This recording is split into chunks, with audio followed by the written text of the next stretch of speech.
Hi అండి, welcome back to our channel నిత్య Pawan blogs. ఈరోజు మీకు వచ్చేసి ఒక మంచి హిస్టారికల్ ప్లేస్ మీకు చూపించబోతున్నానండి. అదేంటంటే ఆలస్యం చేయకుండా చూసేద్దాము. శ్రీరంగాపురం అండి. ఇది వచ్చేసి మహబూబ్ నగర్ డిస్టిక్ పెబ్బేరు మండలంలో ఉంటుందండి. శ్రీరంగాపురం పెబ్బేరు నుంచి 12 కిలోమీటర్స్ లోపలికి ఉంటుంది. ఎవరన్నా వెళ్ళాలనుకుంటే తప్పకుండా వెళ్ళొచ్చు. ఇది వచ్చేసి మనము ఎంట్రన్స్ అండి. ఇది వచ్చేసి 5 అంతస్తులలో ఉంటుంది. గోపురము, గాలి గోపురము. ఇది వచ్చేసి ఎంట్రన్స్లో మనకు ఒక తోరణం లాగా ఎంత అందంగా చెక్కారో చూడండి. ఇది వచ్చేసి మనకు ఎంట్రన్స్ కనిపిస్తుంది కదా, ఎంత అందంగా శిల్పులు. ఇది వచ్చేసి తమిళనాడు, చెన్నైకి చెందిన శిల్పులతోటి ఇవి చెక్కించడం జరిగిందండి. 15వ శతాబ్దంలో శ్రీకృష్ణదేవరాయల కాలంలో శ్రీకృష్ణదేవరాయలు ఈ ఆలయాన్ని నిర్మించడం జరిగింది.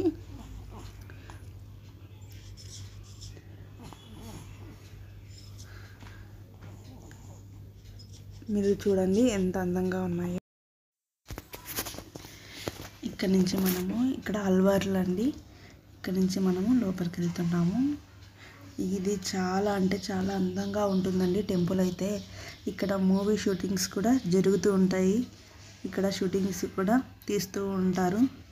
మీరు ఎవరైనా చూడకపోతే ఖచ్చితంగా వచ్చి ఈ టెంపుల్ని మీరు దర్శించవచ్చు. ఈ కళా నైపుణ్యం ఎంత బాగుందో కదండి. ఇక్కడ మీరు ఇక్కడ చూసినట్లయితే ఆదిశేషుని పైన శ్రీ రంగనాథ స్వామి గారు శయనిస్తున్నారు. అలాగే శ్రీదేవి, భూదేవి కూడా ఉన్నారు.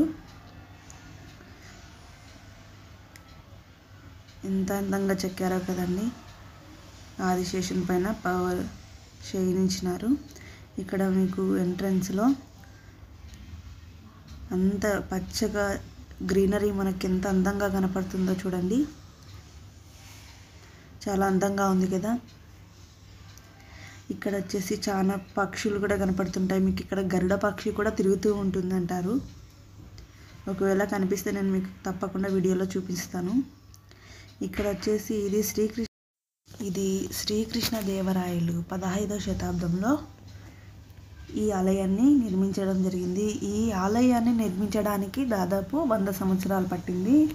ఇక్కడ మీరు లోపల కనుక గమనించినట్లయితే 100 స్తంభాలతో కూడిన కట్టడం మనకు కనపడుతుంది.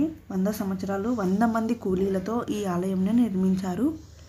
ఇది వచ్చేసి ఈ ఆలయం నిర్మించడానికి గల కారణం ఏంటి అంటే శ్రీకృష్ణదేవరాయలు ప్రతి సంవత్సరము ఏంటంటే రంగనాథం చెన్నైలో ఉంటుంది, తమిళనాడులో.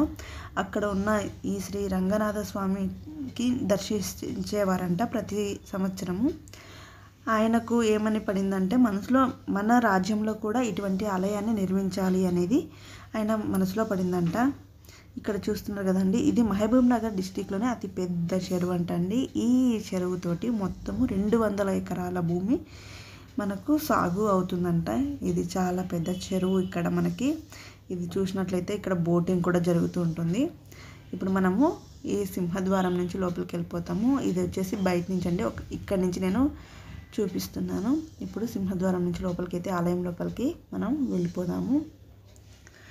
అప్పుడు శ్రీకృష్ణదేవరాయలకు మనసులో పడిందంట ఇటువంటి ఆలయాన్ని మన రాజ్యంలో కూడా నిర్మించాలి అనేసి ఆయనకు మనసులో పడ్డదంట. అప్పుడు ఒకరోజు కల్లోకి రంగనాథ స్వామి గారు కల్లోకి వచ్చేసి, నేను మీ రాజ్యంలోనే వెలిసి ఉన్నాను, నన్ను అక్కడ ప్రతిష్ఠించండి అనేసి, ఎక్కడైతే నా గరుడ పక్షి ఎక్కడైతే వాలి ఉంటుందో అక్కడ నేను ఉన్నాను, నన్ను అక్కడ ప్రతిష్ఠించండి అనేసి మనకు కల్లోకి వచ్చి స్వామి చెప్తారంట.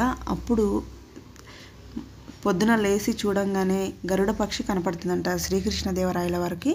ఆ పక్షి ఎటు వెళ్తుందా అని చెప్పేసి వెళ్తూ ఉంటే ఒక చోట ఆగుతుందంట. అదే అండి గరుడ పర్వతము అనేసి మనకు పేరు వచ్చింది. గరుడ పర్వతం మీద పక్షి వచ్చి వాలిందంట, గరుడ పక్షి. అక్కడ తవ్వి చూస్తే మనకు రంగనాథ స్వామి వారు కనిపించారంట. అక్కడే మనకు ఈ ఆలయాన్ని నిర్మించడం జరిగింది. ఇక్కడ చూస్తున్నారు కదండి అల్వారులు. ఇక్కడ మనకి శ్రీ ఆంజనేయ స్వామి గారు, ఆంజనేయ స్వామి కూడా మనకు కనపడుతున్నారు. ఇక్కడ వచ్చేసి సీతారామ లక్ష్మణులు.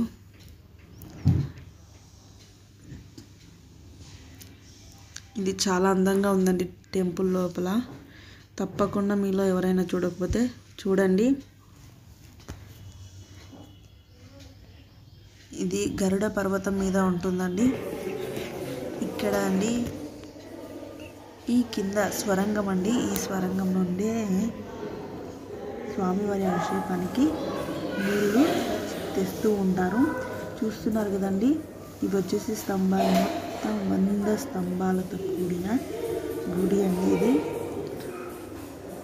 ఇప్పట్లో చూస్తే మనకి కట్టడం అనేది కనిపించదు. ఇలాంటి టెంపుల్స్ చూడాలంటే శ్రీకృష్ణదేవరాయల కాలంలో కట్టినవి మాత్రమైతే మనకు ఇలాంటి ఆర్కిటెక్చర్ కనపడుతూ ఉంటుంది.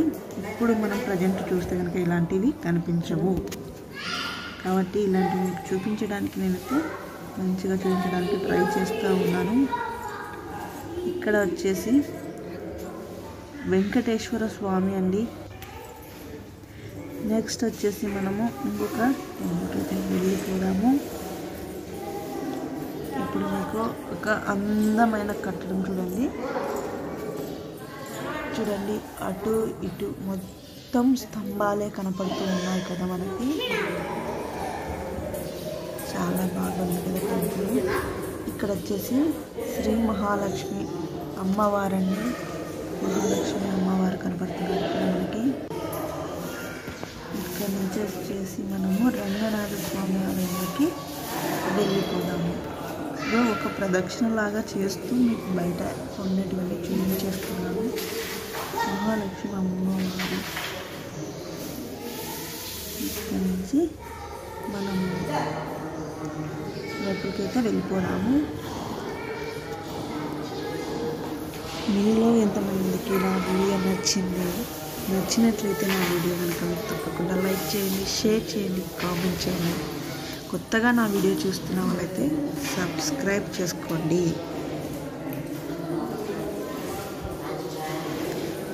ఇక్కడ ఫస్ట్ ఈ ఆలయం ఉన్న ఊరిని ఫస్ట్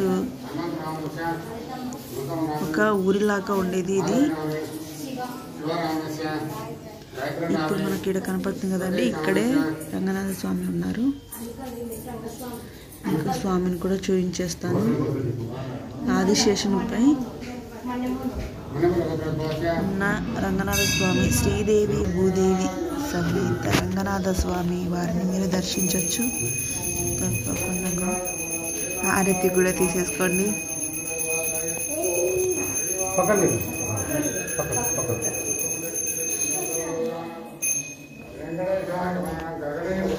చూస్తున్నారు, నాకు హారతి కూడా ఇస్తున్నారు.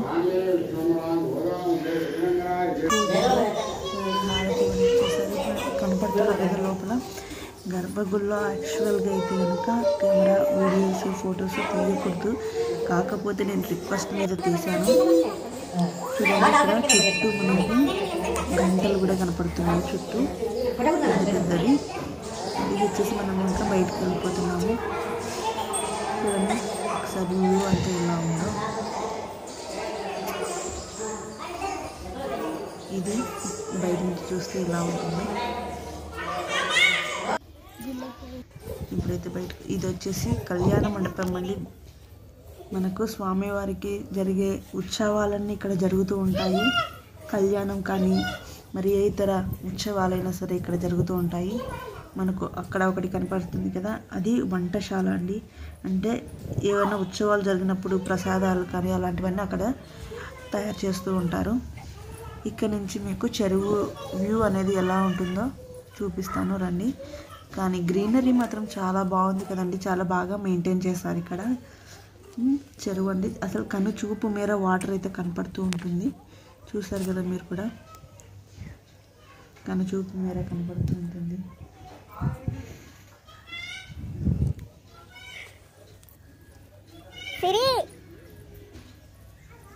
అక్కడ కనిపించేది. ఇప్పుడు మనం బయటకైతే వెళ్ళిపోతున్నాము. ఇంకా దర్శనం అంతా అయిపోయింది. ఇప్పుడు మనము వెళ్ళిపోదాము. ఇక్కడైతే కనుక కోతులు చాలా ఉన్నాయి, పక్షులు, రామచిలుకలు. చూడండి కోతులు, చిన్న చిన్న కోతులు చాలా బాగున్నాయి. పక్షులు అయితే చాలా అంటే చాలా బాగున్నాయి. నెమళ్ళు కూడా ఉన్నాయండి. మీకు చూపిద్దామంటే నాకు కరెక్ట్గా అది దొరకలేదు. నేను ఫోటో తీద్దామని సరిగ్గా ఎగిరిపోయాయి. ఇప్పుడు నేనైతే బయటకు వెళ్ళిపోతున్నాను. నా వీడియో మీలో ఎంతమంది చూసారండి? తప్పకుండా నా వీడియో నచ్చినట్టయితే లైక్ చేయండి, షేర్ చేయండి. నేను ఇంకా మంచి మంచి వీడియోలు తీయడానికి అయితే ట్రై చేస్తాను. Thank you for watching my video అండి. బాయ్.